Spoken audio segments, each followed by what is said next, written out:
Hello and welcome to the Dead Spot Cinema Club, the podcast where we guide each other through cinematic journeys we really should have taken a long time ago.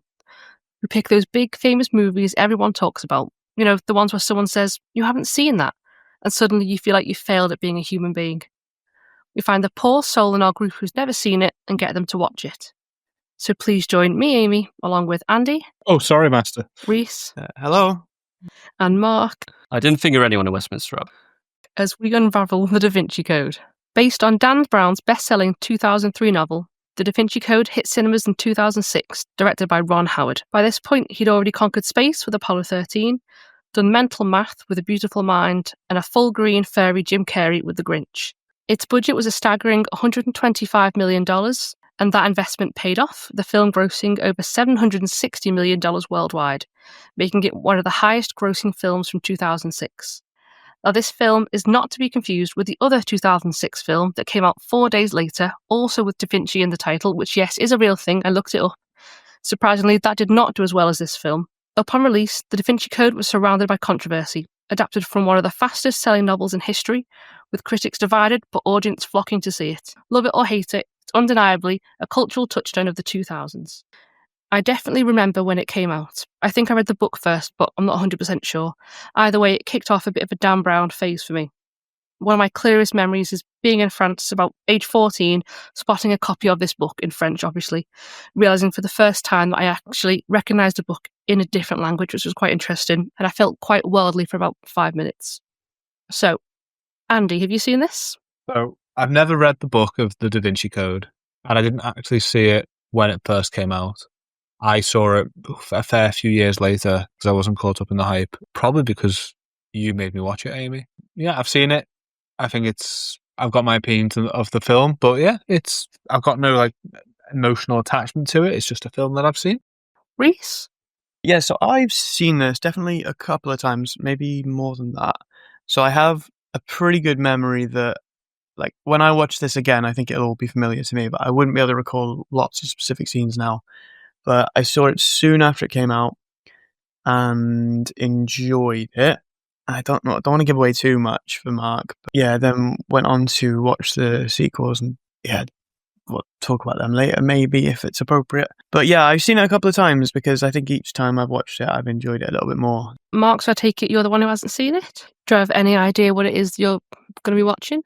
Yeah, as suggested, I have never seen this film or any of the sequels.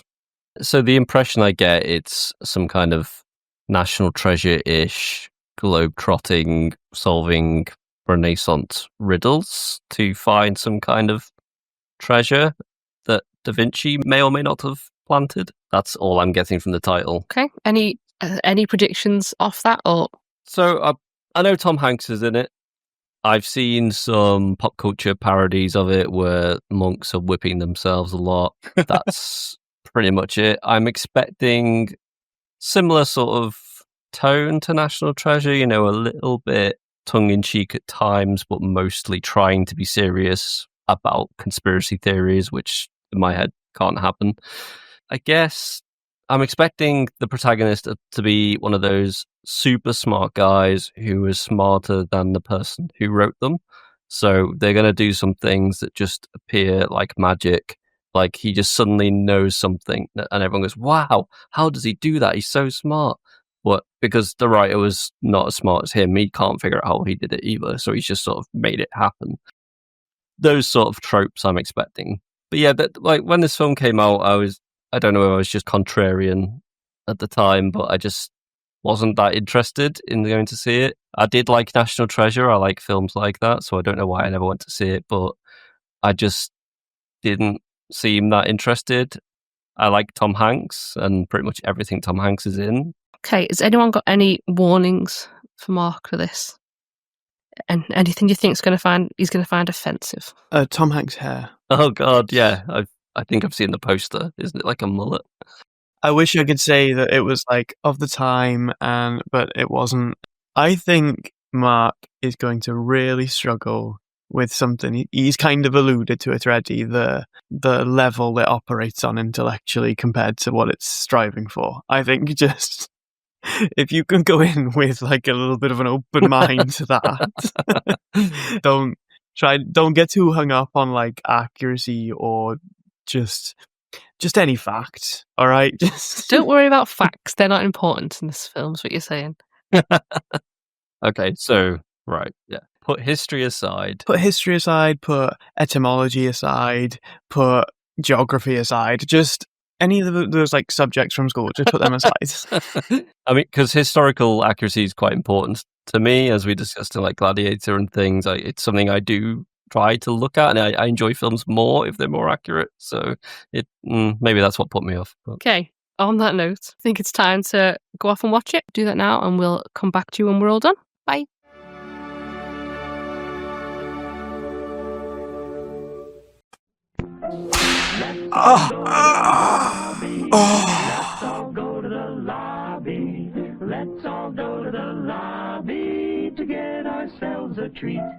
Okay, everyone, so welcome back.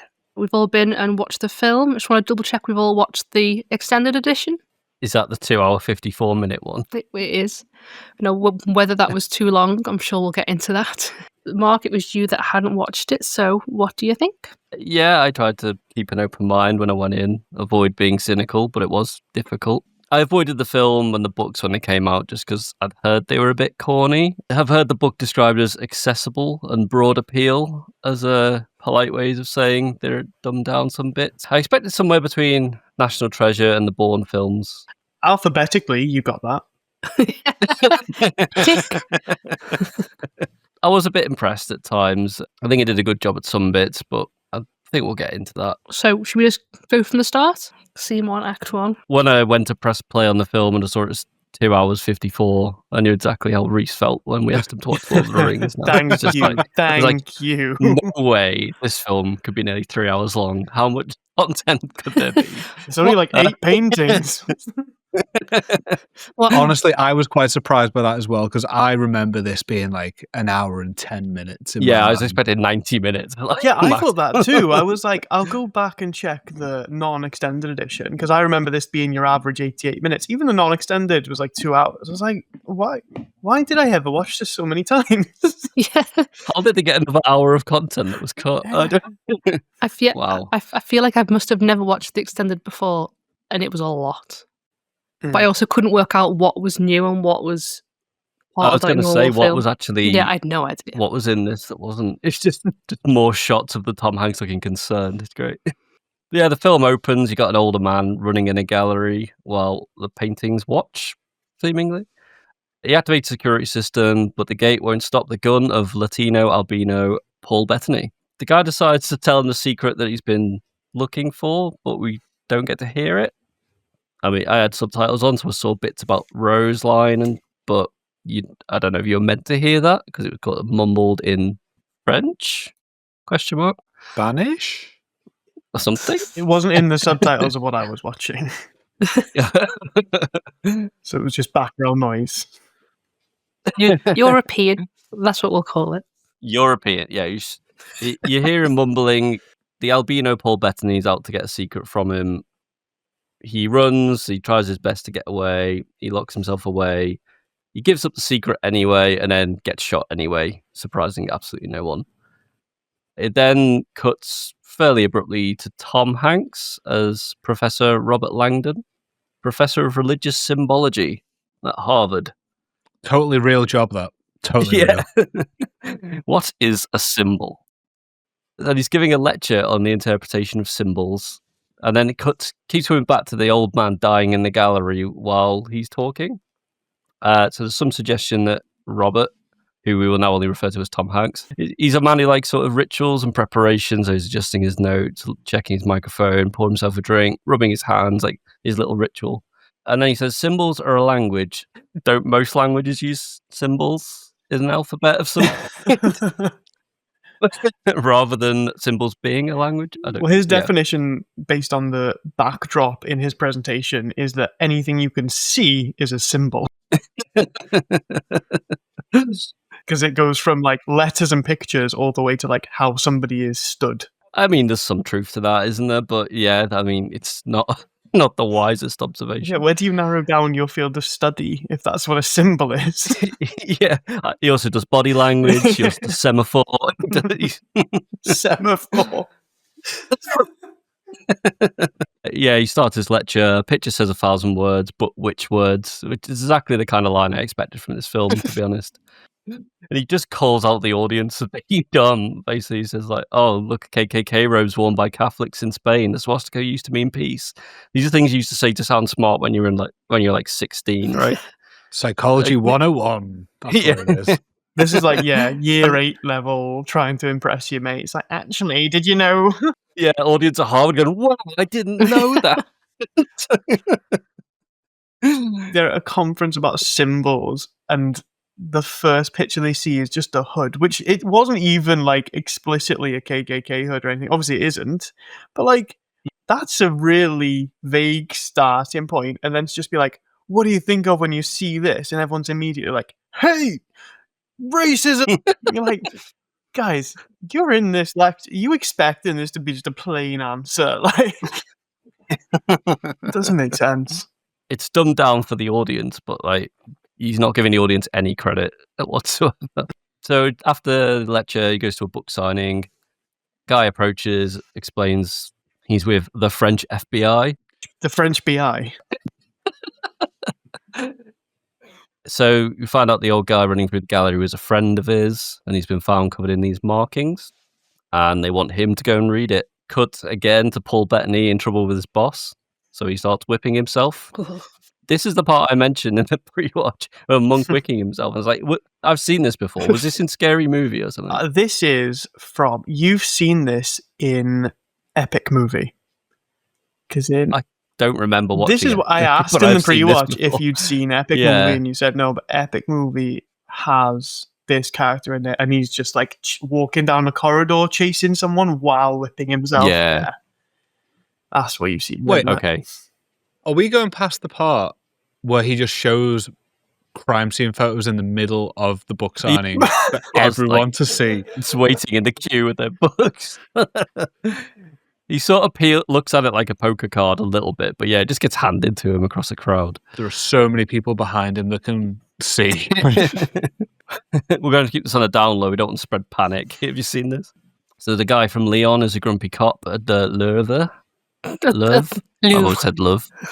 Louvre. The Louvre. The Louvre, yeah. The fucking museum. It's like the aviary is where you keep birds, the Louvre is where you keep love.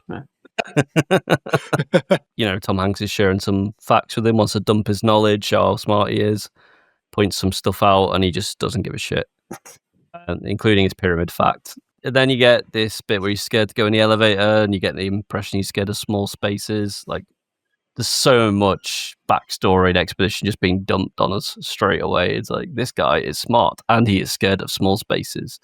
They're things I know about him so far. And does it get paid off at any point in the film that he's scared of small spaces? No, it does. There's some point later on where it's like brought up again. I can't remember what now. Towards the end, he has to go and sit in a small space. Yeah, there is a part later on where he's also scared to be in a small space a couple of times, but he does it because he's a big, brave boy. And then he tells the captain he just recognises a flaw from the Polaroid he saw earlier, and he's just showing off how observant he is. But then seeing his dead mate shut him up, which was nice. He was just dumping information, and everyone looked tired of him already in the scene. Wait, I was tired of him at this point already. He does just talk and just... Yeah. So Doc Ock was getting practice interview on a plane, and this is just like a device to give some backstory to the audience. We're a simple church, Opus Dei, which is basically God's mafia, ? So the body goes back to the body, and he's laid out like the Vitruvian Man, and then he has to mention that's one of Leonardo da Vinci's famous sketches. Again, that is like common knowledge. Like most people would recognize Vitruvian Man or know what Vitruvian Man is if you said it. These are people who work in and around the Louvre. Yeah, just that the writer has no faith that the audience is intelligent enough to be following along at this point. He's like, he thinks the people have gone to watch this without even Googling who Da Vinci is. So they're examining for clues the police may have missed, and they find UV writing, which feels very unrealistic as he's bleeding to death on the floor in a time of peril. How did he just take a UV marker This out guy, and start scribbling? this guy set up an escape room while he was dying. While bleeding it out. He's bleeding out. And if the calculations he had to do as to how far he can get and how much blood he can lose and what time he's got to lay these clues, ridiculous. Like, has he had this done in advance? Like, all the writing was already there? Or has he gone around while he was bleeding, drawing this out? Because what if he just died halfway through and he's just taking him to like 3 different pictures, and then it just stops because he's dying? I was gonna say, am I also right in thinking that he leaves blood at each painting, but not between each painting? Yes. Mm-hmm. They had to know which painting to get to, and then there was like a dot of blood to confirm they'd gotten it right. Like he'd gone, boop, that one. A little flourish of blood. What order did he do them in? So did he go to like the last one first and then work his way back? Because if he died doing it like the way he wants them to find it, there would be no ending. And did he already have the anagrams in his head, or was he like, oh shit, what's a good anagram for this? Like, just while losing blood. You know what? Let's make some anagrams just in case I get killed. Mm-hmm. And I just very slowly my friend. In this exact place. Just in case the people who find me, they've got a UV light and they found the first 3 clues. The next few still need to be equally obscure so that they can't solve them. And as long as my friend, the puzzle master's in town, they'll solve this. See, you've just made me realise that I'm really fucking dumb. I thought he'd written it in his blood when he was going around not having a fucking UV pen or whatever, because there's no blood to see, is there? So it had to be written in some sort of pen. So did he just keep that with him? So he happened to have something to write in UV, and someone happened to have a UV torch to check. There is something else that only shows up under UV light that you've always got available. We see no pen, and he is naked. Wait, just saying. How easy is it to get naked while you're bleeding out? It can't be the easiest thing in the world. Really easy. Just undoing buttons while you got blood on your hands is pretty hard. In my experience, most of them are naked before. I mean, so the UV light reveals the Fibonacci sequence on the floor, which was very big into conspiracy and mystery in the early 2000s. At the time, didn't it? That was really, Everyone was into Fibonacci for a bit. Yeah, I love that bit when I was just all about the Fibonacci. I don't know. It's like now it's kind of Dubai chocolate, but it was around 2008. It was Fibonacci sequence. You just tell your friends on Insta that you're doing Fibonacci's again.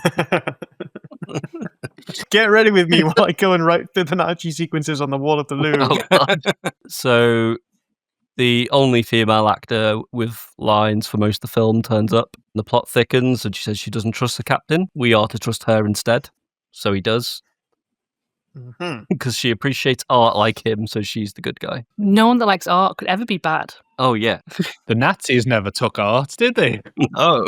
I think I know her name now, but she's literally... Princess Sophia. P.S., obviously, guys. Yeah, Princess Sophia. Yes. Princess Sophia. Because that could only mean Princess Sophie.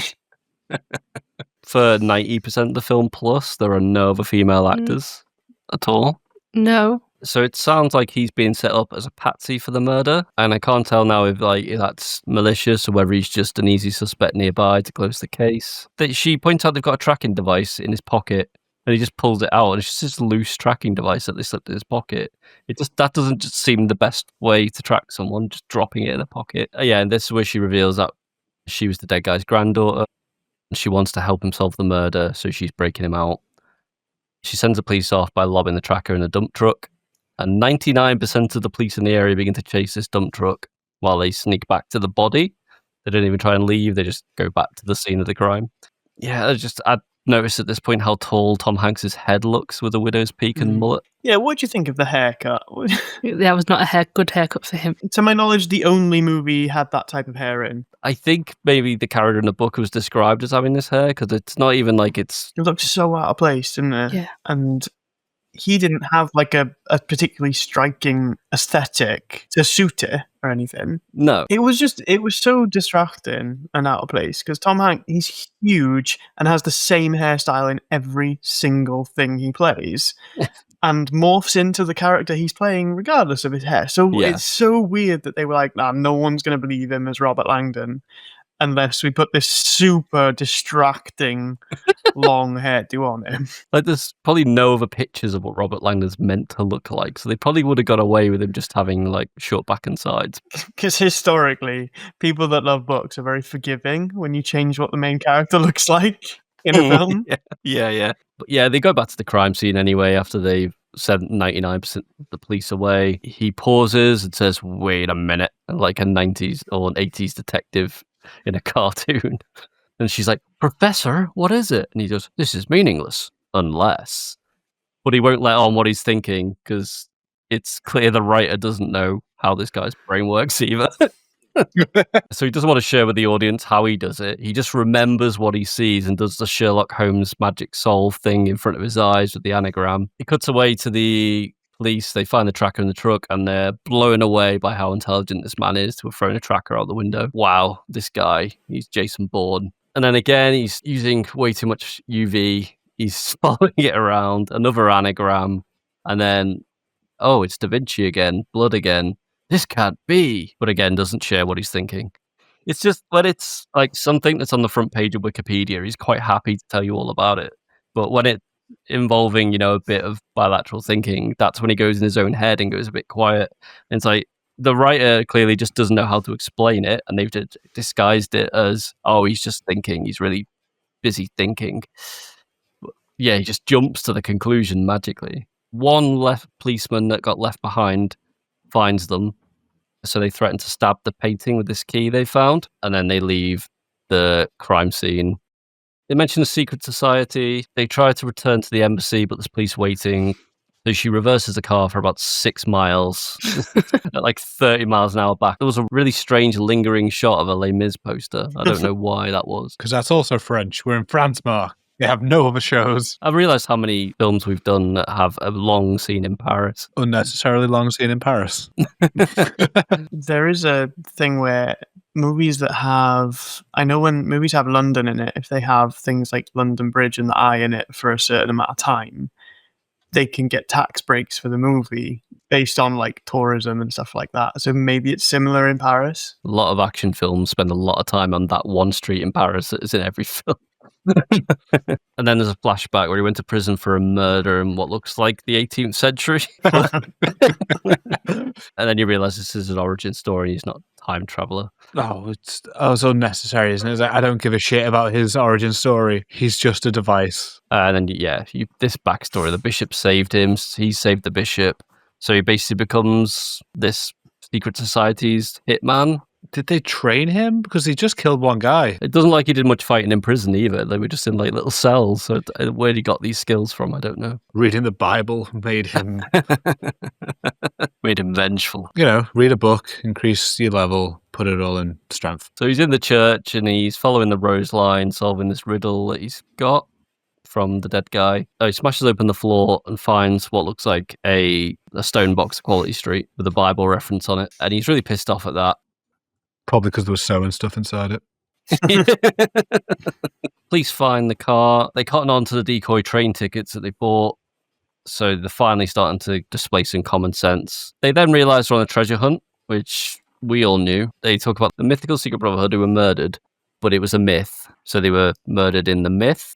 I didn't understand. He kept saying it was a myth, but then kept saying they were murdered and that's why it's all true. And I didn't get it. I think it was getting at the... Is it the Priory of Sion? Is that what Yeah, that's it. So the Priory of Sion that was like a legit hoax. And that was a hoax. A legit hoax, yeah.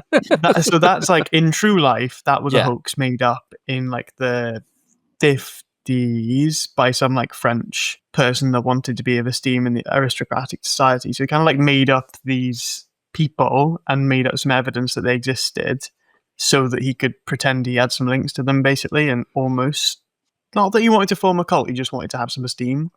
And then that was debunked as a myth. But I think then where the movie is going is it's saying that everyone that debunked it has been murdered, so maybe it wasn't a myth. I think that's where it's meant to be try and go in. Oh, I see. Okay. Yeah. Like you say, they weave in a little bit of real history here about the Crusades and the Knights Templar to make the audience think, what if? Then he's talking about the Friday the 13th, and she says it like it all makes sense now. Utter bollocks, that bit. Yeah. Utter bollocks. So it's meant to be the day the Knights Templar were all killed. There's meant to be a few other bad things that happen on Friday the 13th. Yeah. They analyze the key. They realize it's a key, which I'm pretty sure it was quite obvious it was a key. It looks like a key to me. And they were like, oh, it's a key. Wow. But they can't figure out what Haxo 24 means. And she says, oh, it's an address. And it feels a bit sloppy to put the address to the secret thing on the key that you find. But no, that's why I've got my house key. It's just my address and postcode. If you lose it, you want some. if I return to the treasure chest under the Can't see any downside of that. Cuts back to Paul Bettany, confronts the nurse. She goes, ha, tells him what the Bible verse says. It says, but no further. Did you call her a nurse? Oh, sorry, nun. There we go. Mark's kinks just overlapping there. Yeah, so he confronts the nun. She says, Job 38:11, but no further. So basically saying, end of the line. He's not happy with that. Takes it all out on her. Smacks her in the head with the stone tin of Quality Street. As you do. Yeah, it sort of paints a picture of him being brutal and relentless. Cuts to the bishop, Doc Ock, arriving at the observatory for a secret meeting. Spills wine on the table for some reason to make some kind of point. But he wants to destroy the Holy Grail and give the Priory no reason to exist, is basically the plot we're getting at. So that's his reason for being at the moment. They follow the address on the key, and they find that it opens something in a bank on a city street. The guy on reception just has the most wanted tab open on his computer already. His Amazon wish list of criminals. I just love how quickly the French government uploads that, because if I know our government, give it 7 to 10 working days, mate. So the shady bank manager sends them on a crystal maze style puzzle to get the security box. They get it right first time because of the Fibonacci sequence, and he's a genius. They find a box with a rose on. How did you know there was a rose on it? It showed you, Reese. Because it has a rose on it, and then even though they've both seen it for 3 seconds, he goes, a rose. Wait a minute. They've both That's when I seen it for like realised 3 it was a seconds, rose. and he goes, the rose. That's a symbol. I know about symbol. So the real clue is roses, but the fake clue is Quality Street. Oh no. Yes. Now we're getting into the real conspiracy. They're trying to be a hero. It's all about the chocolate wars. The whole movie was just made by Don't get me Cadbury. started. That gives me no reason to celebrations. Keep it. So the shady bank manager, turns out he's a friend, and he helps them escape from the police when they turn up. But he needs to get put in a small space in order to escape. The bank manager poses as a driver from Zurich who doesn't speak French. Sounds a bit German as well. Yeah, I mean, I haven't looked it up, but I'm pretty sure most people in Zurich would speak French and German. A Swiss version of French, but Yeah. it's mostly French there. As someone who's been to Zurich with someone who spoke French, we did all right. Yeah. So we get more backstory from Paul Bettany, more self-flagellation as he thinks about how he has become a hitman for the secret church cult. How did you feel about that character? Did you have a good time when he was on screen? Because I didn't. He may as well have just been an anonymous hitman for the whole thing. Like, there was no reason to give him remorse and a backstory. It could have just been like spook. It could have been a group of people who just appeared every now and then to try and attack, and you didn't need to know who it was. Like, Yeah. Is he meant to be repenting for his sins when he's doing that? yeah, he seems like he's got a lot of shame about what he does, but he's convinced he's doing it for God. I think they still believe it's all sinning, but you can repent for those sins for the greater good of, whatever he thinks his greater goal is. But I think he still feels he has to repent for the sin of murder, which is where the sexy thing around his thigh comes in. Yeah. Which is a far too sexy scene. Like, the camera was slowly panning up his calf, up his thigh. While he rolls down his stockings. Why is this so hot? Because it's Paul Bettany. fully like while he's whipping himself, just zooming in on his toes, curling as he's into it. Like, this is doing it for a lot of viewers. I know that for a fact. So we're back in the truck. He's having a little mini panic attack. She hasn't once tried to open this box yet, which is bonkers to me. She has zero curiosity about this.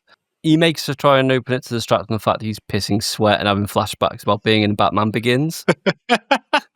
Yeah, you just get that little one frame sequence of him like stuck in a well, and it looks exactly like the backstory of Batman Begins. So she doesn't believe in God, but she has this magic calming technique that she learned from her dead mother, where she just strokes this man's temple. So they met hours ago? A couple of hours ago, just rubbing his head. Shocking no one, the shady bank manager betrays them. He's willing to deafen them with a gunshot that ricochets wildly around, but he's not willing to just shoot them. Bad plan. Bad plan. Yeah. There's loads of close-ups of that empty casing. It's like he clearly had to fire that shot to get that casing as a plot device that the door's not going to shut. But you know something's up because the camera just keeps zooming in on this casing getting lodged in the door, and it's just like, that's going to be important in a minute. But Chekhov's casing.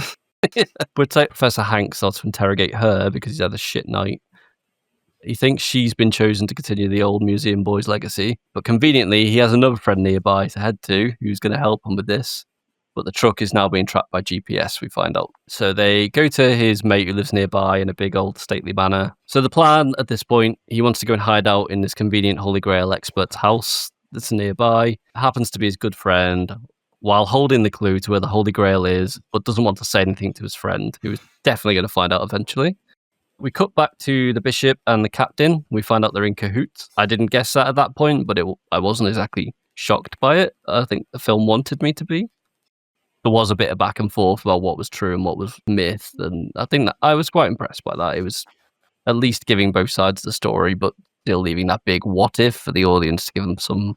Sorry, is this the Council of Nicaea part? Yeah. Yeah, with T-Bing. Fucking T-Bing. TV. This friend's name is something T-Bing. It's like... Nah, it's Gandalf, mate. So, yeah, that's the Council of Nicaea bit, and they were... There's some truth to it, but they weren't in, like, I don't know if anyone's an expert in Roman history or theology, but they weren't deciding if Jesus was holy or the Son of God at the Council of Nicaea. That was already a school of thought. They were just arguing about what the majority should be for the new Catholic Church, is my understanding. But they painted it out that they decided there and then that Jesus was special. So I did a tiny bit of research on this until I got fed up and just went, nah. Train of thought was just, they weren't accepting anymore because there were so many different... Yeah. There were a couple of different options that they went for, but it wasn't like, oh, we're going to kill all of these folk. It's just, oh, shouldn't do that anymore. That's naughty. Yeah. Item 1's concluded, Jesus is the Son of God, right? Item 2, what day is Christmas? Because they were on about how Constantine kind of was the guy that decided Jesus was divine. Yeah. What I'm seeing in front of me in Dictionary Corner is that... the novel claims that Constantine personally upgraded Jesus from being like... Because he was already like the highest level prophet there was. That was just kind of the known thing. Everyone appreciated that he seemed more holy. But then Constantine kind of upgraded him to say he was like Son of God level. That's what the book is trying to say. Says, but really it was kind of, everyone had already agreed there was something divine about Jesus, but there was a council brought together to try and decide how that divinity worked. Because obviously not witnessing it firsthand, there was a council there to go like, right, what actually do we mean by divine? What acts were divine and what acts weren't? And that's where they settled on the Arian approach, which is obviously what the novel is saying Constantine went with. Dictionary Corner, how many councils of Nicaea were there? Because there was more than one, wasn't there? Fuck you for asking. You're actually going to look. No. Not going to look. But the part of this that was relevant to the plot of this film / book is they were deciding which gospels to include, and they made the point that some were excluded. It was suggesting that the church just kind of picked 4 out of nowhere. Yeah. and that was because of the Nicene Council were just trying to hide something. But Matthew, Mark, Luke, and John was they were canonically accepted centuries before this as the four Gospels. Like, other ones existed, but they were all kind of labeled as a bit fringe, and some even a little bit heretic. So yeah, it wasn't anything to do with the mass conspiracy. It was no one person or council tried to decide, oh, we need to suppress these ones and big these four up. It was just they were the four that had the most teachings assigned to them and most people could resonate with. The Gospel of Mary, I thought, is that real? Is that really a real thing? And I did a little bit of looking into it, and it said the Gospel of Mary is an early Christian text, first discovered in 1896. Yeah, early Christian. It's just so far after all of that shit. It's like, so what? They just found it, somebody in 1896. It wasn't like maliciously rejected by a council. It was just lost. In 1896, how are they going to say, oh yeah, this is definitely real? It wasn't just written by my mate 10 years ago. The council hid it because they didn't want you to know the truth. So they get taken into Gandalf's Da Vinci room, and they very, very slowly get to the point. And then Professor of Symbology comes into his own here, talking about male and female symbols. Spends a lot of time on the rudimentary phallus pose. A triangle for those that can't see us, which means everyone. Again, Mark is putting his hands in a triangle. And at this point, then, is he going to imply the Holy Grail is Jesus' cock? No, it's Mary's vagina. You disgusting man. What? So did you think they preserved his dick after he died and just kept it in a jar of vinegar? Yeah, just for a second, I was like, is it going to be his cock? But then, no, it's a woman. Just what you call yours. That would have made a better film. Running through the streets of Paris with Jesus' cock under your arm, trying to get away from the police. Oh, is that what the Da Vinci Treasure is in that other film? So what are we doing? So it just talked about how, like, the Grail was famously this thing that was meant to be in the paintings, but actually it's a metaphor for woman, I think, is what they're trying to get at. And then it was trying to narrow down even more to say it was Mary, potentially Mary Magdalene, and then who is in the picture. Yeah, and then you find out this picture they've been looking at is actually a screen that he's just got on all the time. Oh, it's pre-planned PowerPoint presentation. Yeah, and he's got a PowerPoint presentation that draws lines around Mary Magdalene, draws a line around Jesus, makes them swap positions for some reason, so it looks like they're cuddling. I don't... He just rotates between this one and the swastika one when he does his... Yeah, and then they get to the conclusion, spell it out for the audience. Mary Magdalene was Jesus' wife, and therefore she's the Holy Grail. Gotcha. I thought, oh, good, we're near the end because they've revealed everything. This film should have ended so many times. Oh. I think we're like 45 minutes in, aren't we? It felt like so much more. Yeah. They give a bit of backstory why this is bad for the church, because it would mean feminism. Because right now it's completely fine. It'd be really bad for the church if it turns out they might have accidentally killed a woman who was related to Jesus. Otherwise, it's fine to kill women. Yeah, and otherwise the church has never like mistakenly caused the death of a woman ever. No. Yeah, I never quite got the whole, it'll be really bad for the church. I never quite got that. Yeah, they accidentally decided that Jesus was more important than the women in his life. And they denied that he had a daughter, because if he did, that mean women could have power in the church. And that's bad. Yeah, basically every philosophy, hierarchy, organization, any value that has come from Christianity has started with that traditional idea of what woman should be and what man should be. So if that's changed at the fundamentals, then Christianity just goes, oh shit. Oh boy. Women are important, aren't they? We fucked up. They say Jesus' kid was born in France. They may have a living descendant. It's like, oh, it's her then. It's her then, isn't it? The only other character we know. Yeah.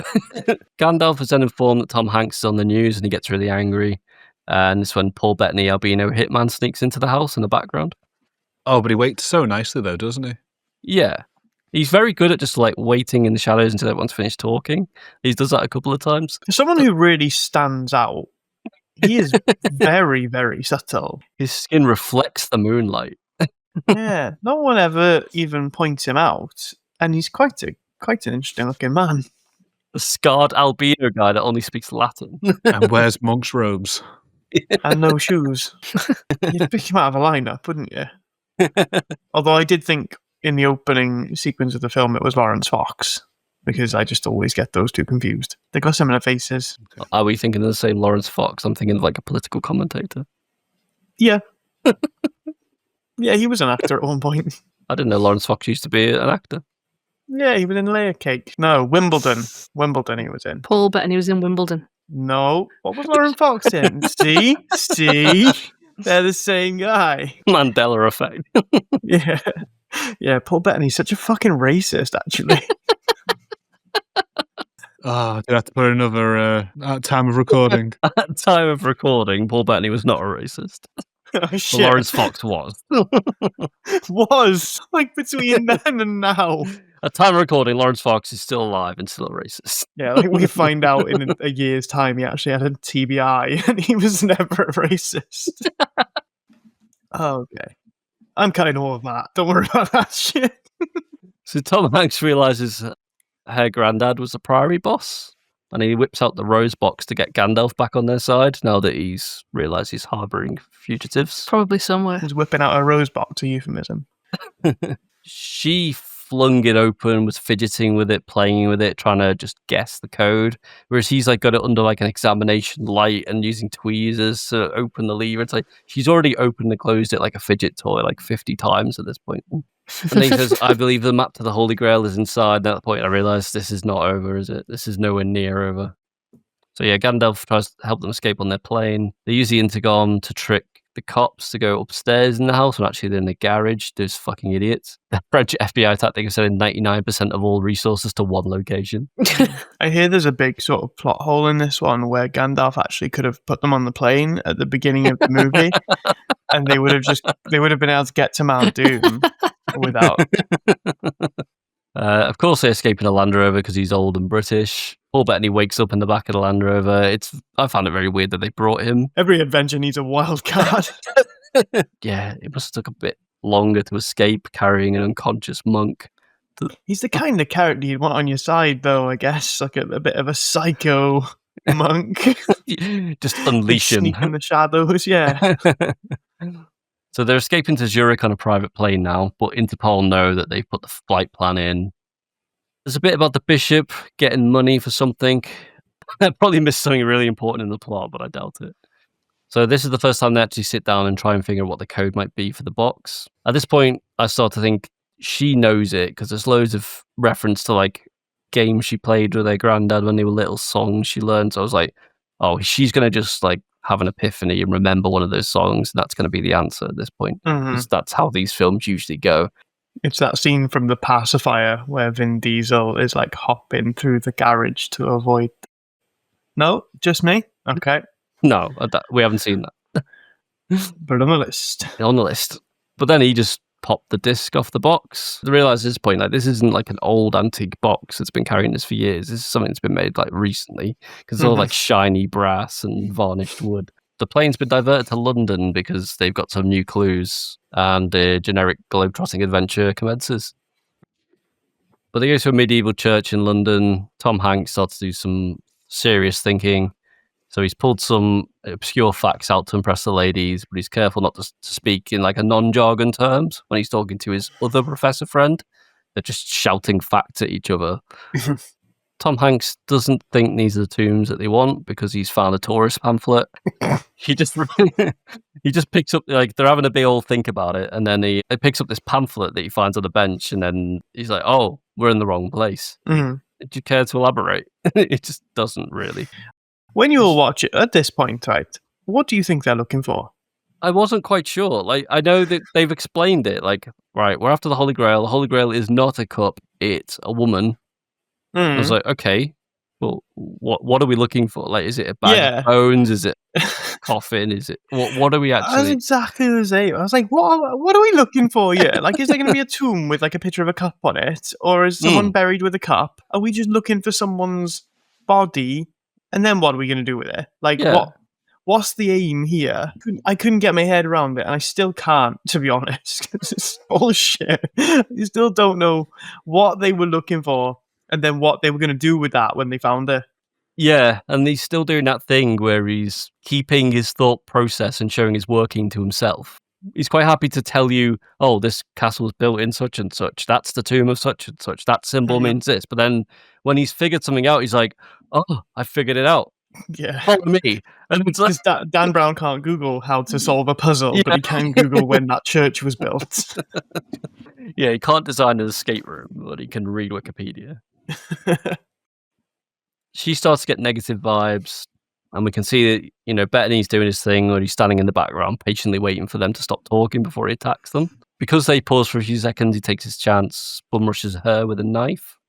And then the butler runs in, and Tom Hanks is like, oh, thank God you're here to help us. And not questioning at all how Paul Bettany escaped or anything like that. Are we meant to be shocked that the butlers betrayed him here? Because I thought it was quite obvious at this point that was going to happen. Just where Gandalf gets bitch slapped. Yeah. She gets thrown on the ground. Yeah. And there's a weird camera angle of her scraping her knee on an effigy. And I was like, oh, is that going to be important? And it just wasn't. She just hurt her knee. Very little in this film is important. In the middle of a tense standoff, the bells ring, and that gives them a chance to escape into a crowd of nuns outside. The butler reveals he's the teacher, thanks Bettany for his service. Paul Bettany's really sad that he can't help him find the Grail. Jumps back to Tom Hanks and the only woman in the film on a bus. I had a prediction here that he'd sort of remember something about how the body is positioned or something that was a clue that he missed. Can't even remember if that matters anymore. Nothing matters anymore. Nothing at all links back to that dead body from the start. She flirts with that guy to get a library card, she says, but then she just steals his phone. Oh, she cost that poor guy so much using the internet on your phone back then. Roaming as well. Everyone's just watching this woman flirt on a bus. All the extras are just staring at her. Find out the butler is not actually the teacher, he's just a middleman. And so at this point, I was like, oh, so Gandalf's the teacher then, because, he's a professor, he's literally a teacher. And then it was meant to be a shocking reveal when it panned up to him. I was like, no, it's just wasn't.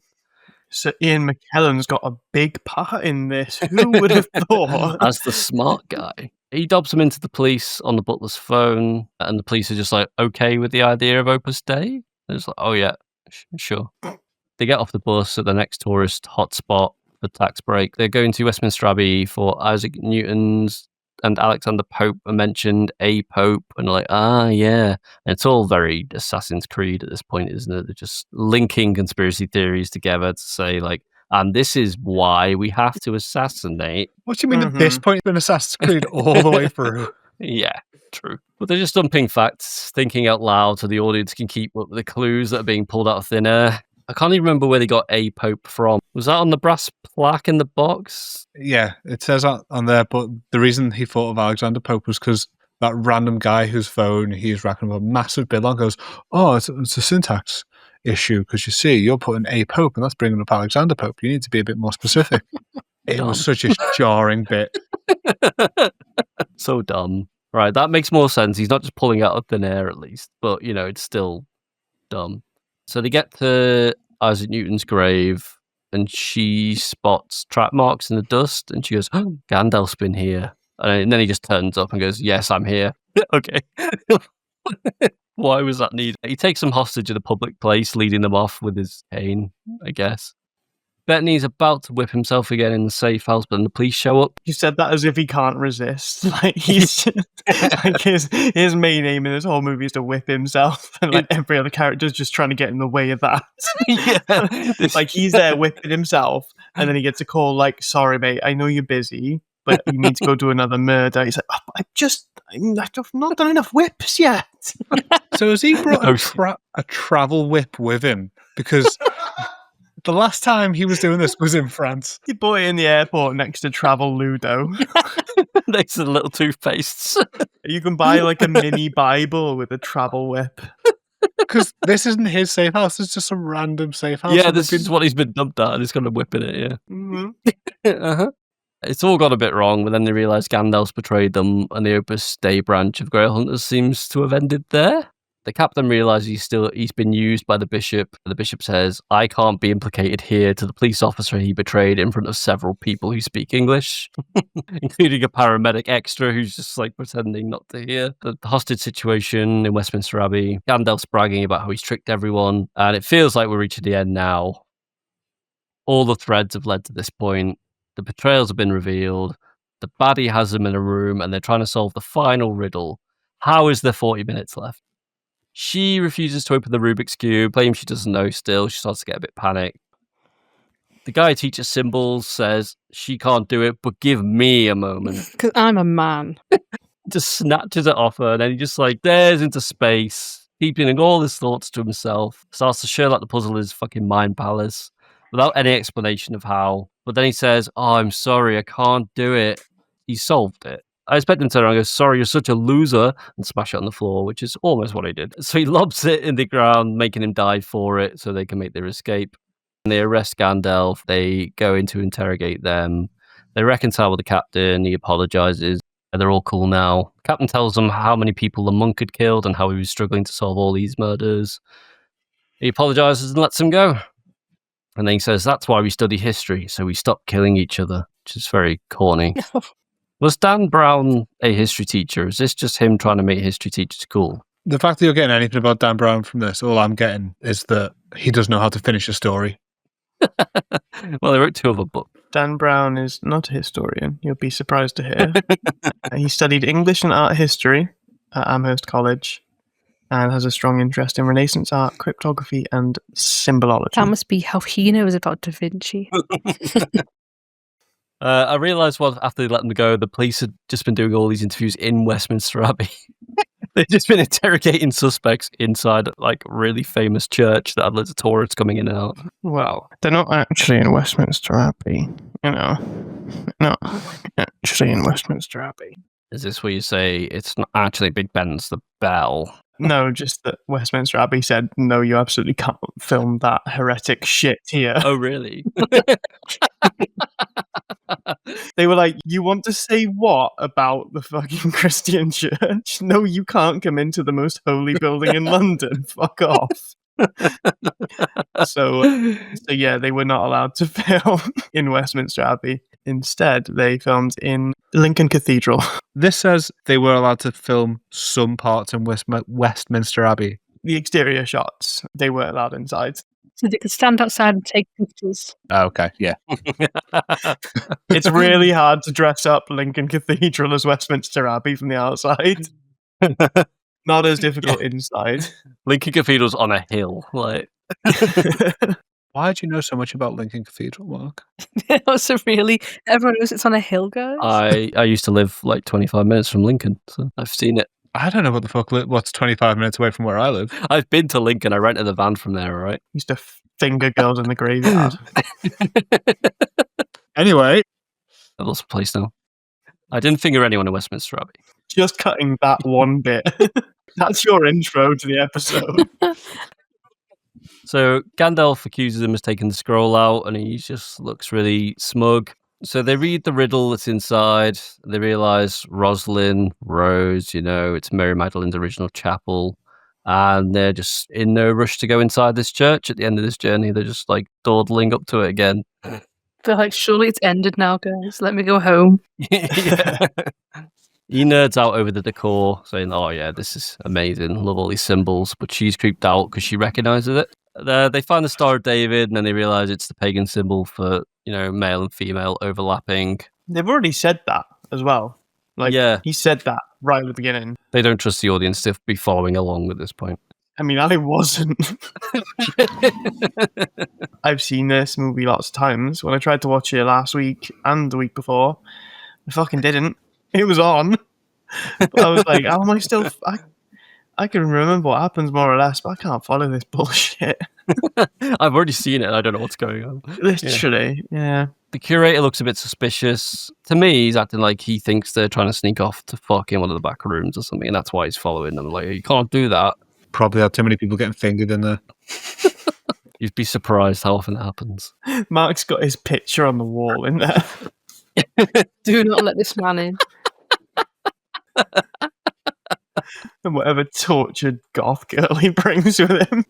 And then they find stairs underneath a rug. And it's like, how has no one ever moved that rug? But then it's actually quite a modern office underneath when they go down.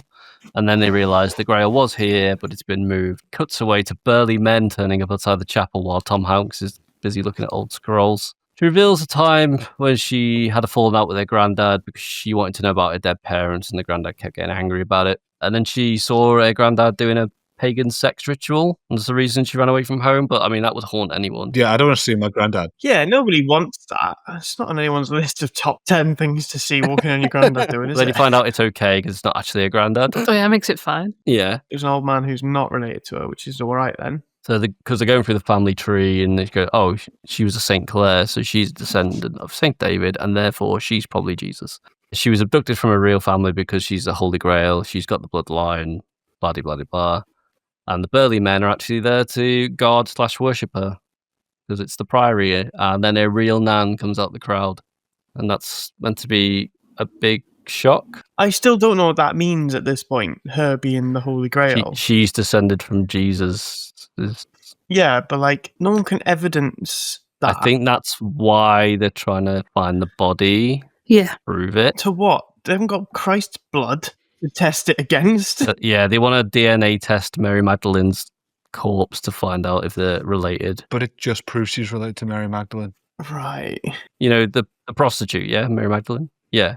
She had sex with someone, might have been Jesus. She probably hasn't got that many descendants. No. Yeah, wild. Yeah, not quite sure. Film's not over yet, though, somehow. So no one knows where the sarcophagus is at this point, and so no one can prove she's related or if any of it's relevant. He doesn't care. So the most logical man in the film, the autistic, logic-driven guy, says, whatever you think, that's all that matters.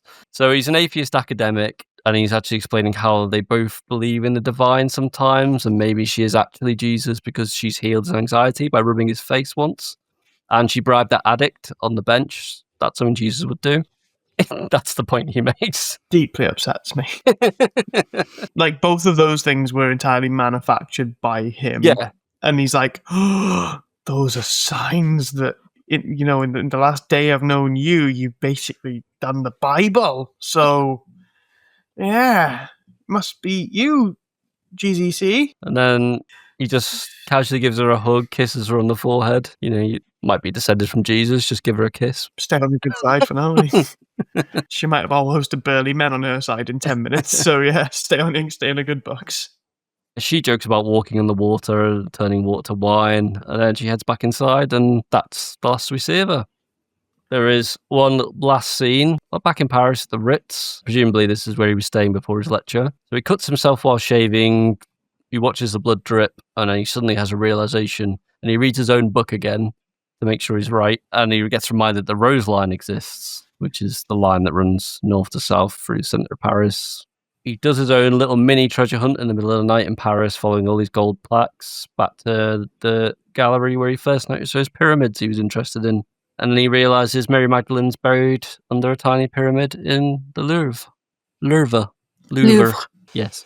Just suddenly then he looks really young and confused. Like, it looks like his character from Big for a second. And then he just collapses on top of the glass, and that's the end of the film, as it pans down to a sarcophagus under the ground. I expected more of a setup to the sequel, but it ends, so I'm happy with that. It doesn't have an ending, but it ends. It does stop playing. Did you know that can happen at any point if you just press stop? It did. That was it. I haven't missed any major... You could have just not talked about half of that and you wouldn't have missed any major plot points, mate. I can go into the predictions. So I've just been looking over what you thought before you watched it, and to be fair, some of them were pretty spot on. You had the prediction that it would be some kind of national treasure globetrotting Renaissance puzzle to find treasure that Da Vinci has hidden. So you're kind of half right there. We had a bit of globetrotting if you can count Paris to London as globetrotting. Yeah, I expected more locations, to be honest. I mean, they almost went to Zurich. Yeah. But didn't. You were spot on with the protagonist being smarter than the writer. Just law dumping really basic facts, then being dumbfounded and quiet when he's doing some puzzles in his head. Like, yeah. Please show you're working. And then your last prediction was that it would be tongue-in-cheek, but trying to be serious about conspiracies that can't happen. No, it was deadpan. It fully believed in itself. Maybe a little bit too deadpan. I think this movie bred a whole host of people that thought this could happen. I remember people I've grown up with went to see this before me and then were just convinced it was all fact. I've had conversations with adults about The Last Supper that are just the scene in this. And they tell you this, like, I've got an original idea in my head about The Last Supper, and it's exactly this. Yeah. Now, there's not many points between this and Joe Rogan starting a podcast, I'm sure. But the whole point of this is, like, if they find this out, it'll set humanity free because of the evils of the church. How many Christians are there in the world versus non-Christians? So this reveal will not affect 70% of the population. Yeah. I think that his view of the world is probably the world he cares about. It's very Eurocentric, isn't it? Yeah. 28.8% of the world is Christian. A little bit over a quarter will care. Then Yeah. everyone else would just be like, sorry, mate, don't care. So I'll just go back to work. Yeah. See you later. Yeah, but when they care, they care. Right, Crusades, lads. Yeah, if it had all been uncovered like pre-Crusades, fantastic. Like, everyone is free. Would have saved a lot of bother. Bother. Bother's a good word. Bother's probably what they called it. Crazy bit of bother in Constantinople today. Based on, I'll say what kind of genre this is. It's kind of like a puzzle, as you said, mystery, bit of danger in there. Is that something that you'd? I don't know if we'd cover this in the pre-watch. Is this the kind of film you'd watched a lot in the past? But I am a big fan of National Treasure. Oh, yeah. I did like them, and yeah, there were parts of this that did remind me of the Bourne films as well. You know, it's like it's a smart, highly trained guy globe-trotting to evade capture and try and complete his objective while the police are after him and there's hostile agents after him, and it's exactly like the Bourne films in that regards. But you can believe Bourne was a smart guy or a well-trained, skilled guy, whereas this guy is just reading Wikipedia to the audience. And with characters like Bourne, you can see their smarts. You see him create MacGyver-style inventions to get himself out of the trap. You can see how his training has led to him being able to do that. You're not just like seeing him think about something. Oh no, the police are coming! Quick, cut the camera away for 20 seconds. Come back when I set up the bomb. Yeah, it's like his power is very much intrinsic, and he heavily relies on everyone else because he's not athletic. He can't kill people, but he's in this action environment where he has to like avoid death loads.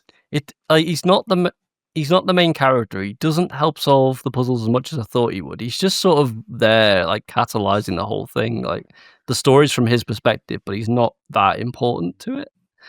He just leads people who are important to each other, and so he's some sort of catalyst, but a really boring one. Yeah. He's the guy in the escape room where, like, when they can't work it out and they press the button for help, he just comes through on the speaker and goes, "The answer is Fibonacci sequence." So, do you want to know why they cast Tom Hanks in this specific role? It is a bit weird because he was doing a lot of good films around that time. They actually picked him because they thought this might have been a bit of a controversial film, with all the Christianity in it and whatnot.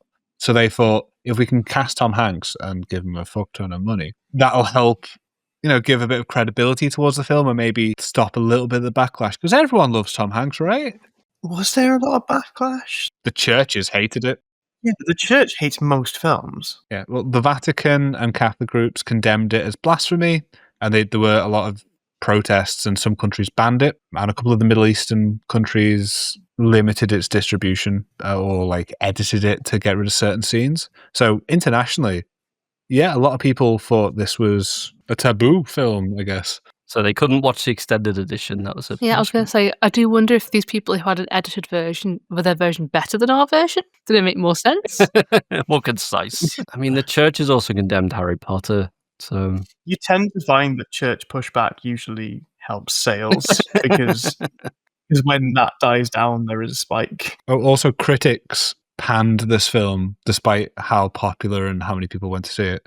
They said it was slow and self-serious. Yes, correct. Objective truth. Yeah. There's too many red herrings, too many things that don't matter. The characters just aren't believable. Like, you don't feel like any of them matter to the plot at all. They're just sort of 2D catalysts to get things moving. Yeah, I remembered enjoying this movie. I said in the pre-watch, I've seen it loads, but then when I actually watched it last week, I say watched it, I put it on, I realized it's been a decade since I've seen it, at least. But I've just seen it loads then. But then watching it 10 years later, I'm like, nah, I'm maybe I'm a bit smarter than I was 10 years ago. I doubt it. But it just seemed stupider, and it seemed like it went less places, and I feel like I expect more from a film now. And like, as you say, the characters, there's no one to relate to. There's no one you're rooting for, really. It's like vaguely Sophie, but even then you're just kind of like, I don't know her. I've just met her when I'm in the middle of her life. I only know what she said to Robert briefly about her backstory. See, she's the only person you can be like, oh, she's probably neutral good here. Yeah. Everyone else just seems to have a weird stake in it. And you're like, I don't really know what the stake is. Don't really know if I need them to find the Grail. Don't really know what the Grail is. Don't really know if I like any of them. Just watching it happen. Yeah, like does this film believe that Jesus did have magic powers and now she's got them? Does this film believe that? Or is it just... I think so. That being part of that bloodline makes you magic. The whole drive is if they can prove she's related to Jesus, therefore patriarchy is gone bye-bye. It doesn't say one way or another whether they believe Jesus was magic. Yeah, the assumption would be that if all these people are going to worship her for being descendant of Jesus, they believe she is capable of something that other people aren't, maybe? Just the ability to calm Tom Hanks down. Does she make the Pope irrelevant? Like, does she kind of usurp him? The example they give is like witchcraft trials and stuff is like they would be really embarrassing for the church if they find out that, Jesus had a female. It's basically their motivation for covering Jesus it up. never went around saying burn all the women. So I don't understand. No, he was pro-sex worker. He's a feminist. No, people wouldn't lie about their interpretation of the Bible. Don't twist their words, aren't it? Christianity's quite clear-cut in what's right and wrong. Not much room for interpretation. No. But yeah, I do feel like if in a world where a descendant of Jesus exists, you don't need those voices of the church anymore because you've got a voice of the OG. Like, yes, you no longer need like bishops and all the way up to the Pope because you don't need that. You've just got a person you can go and ask and be like, oh, what would your great uncle have said? Hey, Adam, got any more questions? Are you excited for the sequels? I don't want to watch the sequels. I'm not watching them. Okay, fair. I'm going to guess from that you didn't love this film. Like, give us a rating out of 10. It held my attention, but it also felt like homework. I didn't find it believable or exciting, mostly predictable. A few of my predictions were actually more interesting than what happened. 100%. When you made your predictions, I was like, I should watch National Treasure. Yeah, I'd say maybe a solid 4 out of 10. This is going to be the scale that we base all of our films off, everything's Mark. off the Da Vinci Code now. 4 feels right. Okay. It's not absolutely awful. It's definitely just not for me. Son here didn't want you to help guard the secret of the Holy Grail. Sophie, you are the secret. Non, c'est pas possible. You are the heir. The end of the bloodline. You are the last living descendant of Jesus Christ. Thanks for joining us on a journey through secret societies, claustrophobic crypts, terrible puzzles, mysterious UV pens, and albino monks getting whipped for reasons no one can really remember. The Da Vinci Code promised intrigue and mystery, but mostly delivered confusion, a bit of bad acting, and a lot of why are we still watching this moments. Hopefully we haven't annoyed too many secret societies, and if we have, well, this has been fun. See you all next time. Bye. See you later. See you next time. Bye.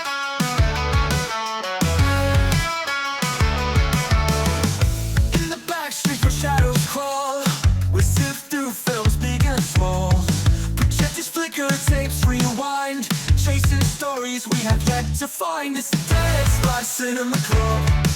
We see some things, but we haven't seen enough. With popcorn dreams and midnight screens. We're chasing scenes through broken beams.